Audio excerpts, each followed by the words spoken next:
because wave number is directly related to the energy and frequency, thus providing an easy way for interpreting the spectrum.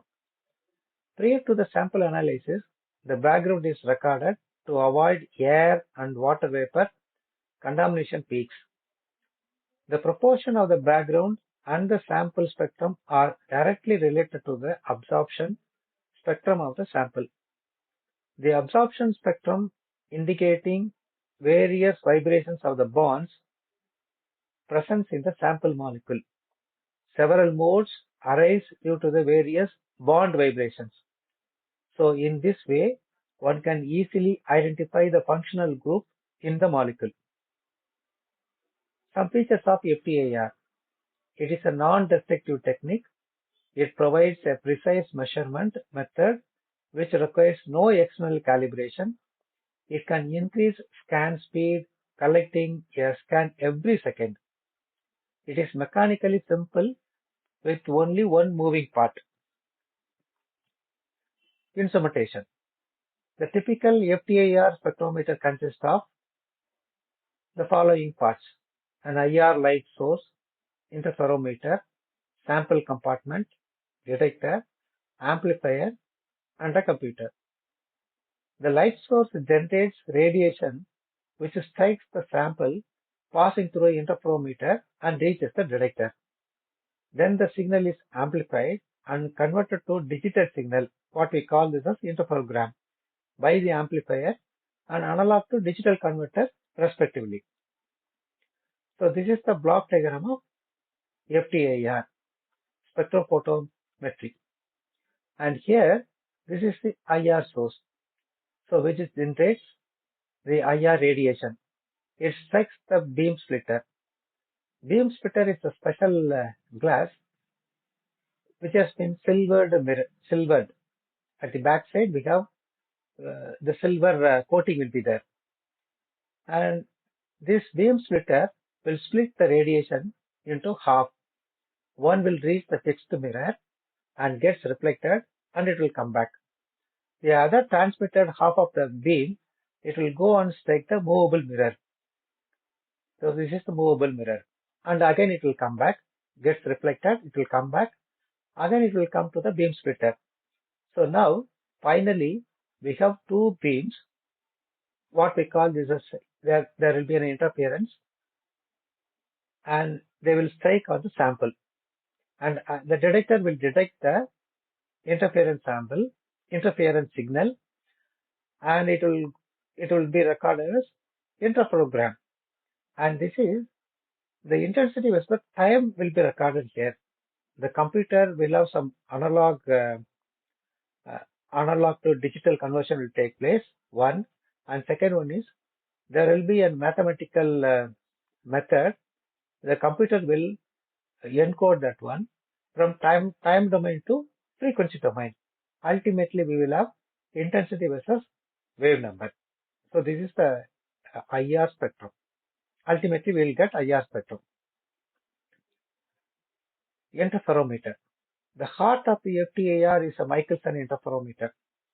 The monochromator is replaced by an interferometer which divides radiant beam, then recombines them in order to produce repetitive interference signals measured as a function of optical path difference.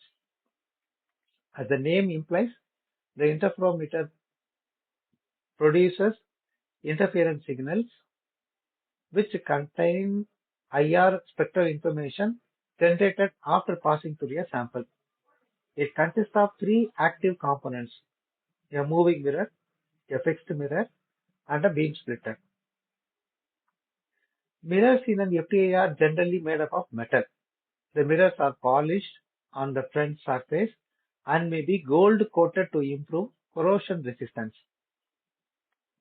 Commercial FTIRs use a variety and curved mirrors to move light within the spectrometer, to focus the source onto the beam splitter, and to focus light from the sample onto the detector. The beam splitter is made up of special material that transmits half of the radiation straight in it and reflects the rest half of the radiation. The beam splitter is constructed by a material such as silicon or germanium deposited on a thin coating onto an IR transparent substance. Germanium or silicon is coated onto the highly polished substrate by vapor deposition. A common beam splitter material for the mid-IR region is germanium, and the most common substrate for this region is KBr. Both the substrate and the coating must be optically flat. The potassium bromide is an excellent substrate for the mid-IR region. The two mirrors are perpendicular to each other. The beam splitter is a semi-reflecting device and is often made by depositing a thin film of germanium onto a flat KBr substrate. Now let us look into the working. It works out on the basis of principle that the radiation from the IR source is collimated and directed into the interferometer and impinges on the beam splitter. At the beam splitter, half of the IR beam is transmitted to the fixed mirror and the remaining half is reflected to the moving mirror. The divided beams are reflected from the two mirrors and they are recombined at the beam splitter. Accordingly, both of these reflected radiations are recombined at the beam splitter, resulting in one beam that leaves the interferometer and interacts with the sample and strikes the detector. Due to changes in the relative position of the moving mirrors, an interference pattern is generated. The resulting beam then passes through the sample and is eventually focused on the detector. At the end, the interferogram is translated to spectrum through the fast Fourier transform algorithm in the computer. FTIR is a method of obtaining infrared spectra which include initially the collection of an interferogram of a sample signal using an interferometer and then perform a Fourier transform on the interferogram to obtain the corresponding spectrum. Thus, eventually the FTIR spectrometer collects and digitizes the interferogram, performs the FT function, Fourier transform function, and displays the spectrum. Depending on the movement of the mirror, there occurs constructive, that is, the integral multiple of wavelength, or destructive signals, that is half integral multiple of wavelength. This interference pattern will be processed by the Fourier transform equation by the mathematical program in the computer, and it will be converted into FTIR spectra. Now let us discuss the sample preparation. The sample preparation is very important for IR spectra analysis, in which the sample is placed in the cell or in the holder. It is very problematic because IR radiations are strongly absorbed by glass and plastic materials throughout the entire IR range. The cell is constructed by ionic materials such as KBr or NaCl. The KBr plates are expensive, but they have advantages over NaCl, as they can record IR spectra from 400 to 4000 cm^-1. However, NaCl plate is also largely used due to its low cost and recorded spectra from 650 to 4000 cm^-1. The solid samples for FTIR is mainly prepared by using the following method. In this method, the compounds are finely grinded with the KBr salt and then pressed at high pressure to form pellets, what we call this as KBr pellets. However, KBr absorbs water, which gives water peaks in the spectrum, and hindered the peaks originated from the compounds.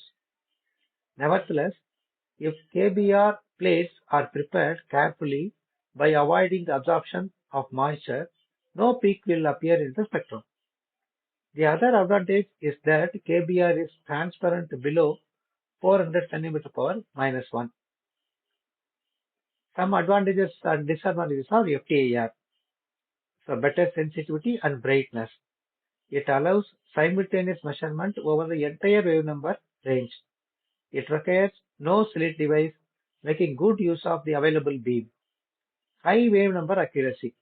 This technique allows high sampling with the aid of laser light interference fringes. It provides wave number to an accuracy of 0.01 cm^-1. Resolution. It provides the spectra of high resolution, less than 0.1 cm^-1. Rapid scanning, less than 10 seconds. Reproducibility.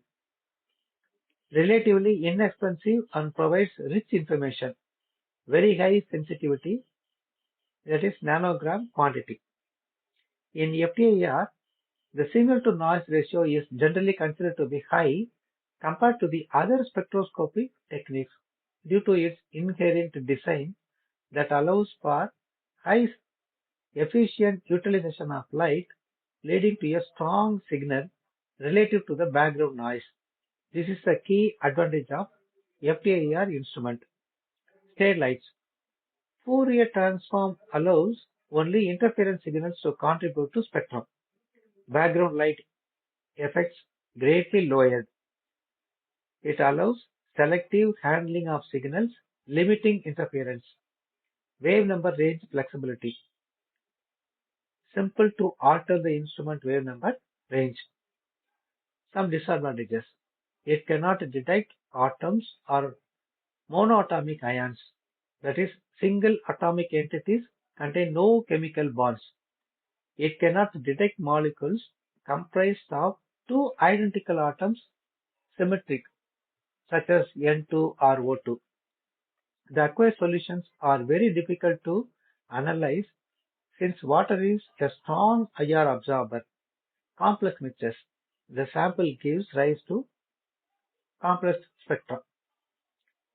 Applications of FTIR. One can identify an organic compound. One can determine the structure. The chemical reaction can be studied. The complex molecules can also be studied. The impurities in a compound can be detected. The chemical analysis can be confirmed. The trace analysis of raw materials is studied. The microscopic mapping of samples can also be made. The chromatographic and thermogravimetric sample fraction can also be analyzed.